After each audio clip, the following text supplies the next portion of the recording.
Hello అండి, కారపొడి చేస్తున్నానండి. మన ఇడ్లీలోని అన్నంలో వేసుకునే కారపొడి నేను ఎలా చేస్తానో చూపిస్తాను మీకు.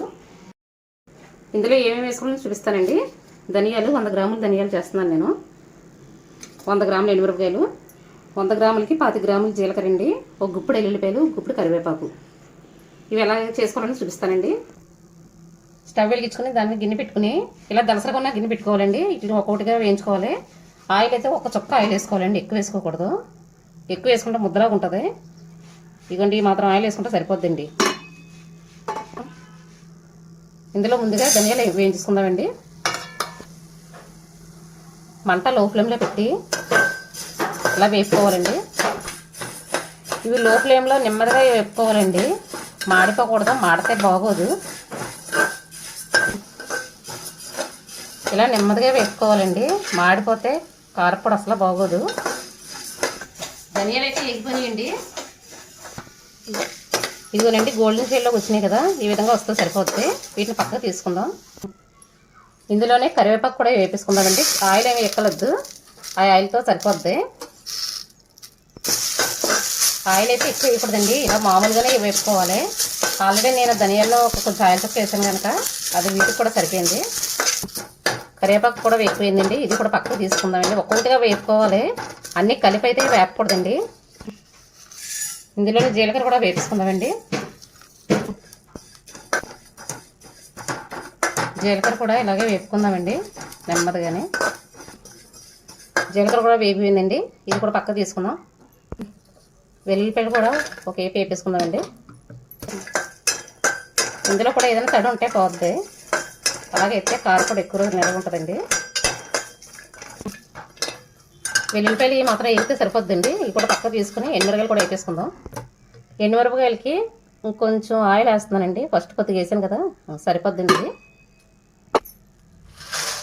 ఇవి కూడా లో ఫ్లేమ్లోనే వేపుకోవాలి. ఎండుమిరపకాయలు ఈ విధంగా నెమ్మదిగా వేపుకోవాలండి, ఈ లేక మాడిపోతే మాడి వాసన వస్తే అస్సలు బాగోండి. ఎండుమిరపకాయలు కూడా వేగిపోయినాయండి, ఇవి పక్కకు తీసుకుందాం. ఇందులోనే కాస్త కళ్ళుప్పు కూడా వేయించేసుకుందామండి, తడి లేకుండా ఉంటుంది. ఇవన్నీ బాగా చల్లారపెట్టుకుందామండి. ఎండుమిరపకాయలు ఇవన్నీ కూడా బాగా చల్లారిన తర్వాత మిక్సీ పట్టు. అయితే ధనియాలు ఎండుమిరపకాయలు అయితే చల్లారిపోయినాయండి బాగానే, ఇవి మిక్సీ పట్టుకుందాం.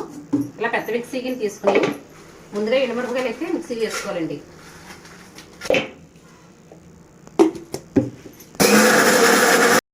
ఇదిగోనండి ఎండుమిరపకాయలు అయితే ఈ విధంగా రుబ్బుకున్నాను. ఇందులో ధనియాలు కూడా వేసుకుందాం. ఇవి కూడా మిక్సీ పట్టేసుకుందామండి. మిక్సీ అయితే పట్టేసానండి.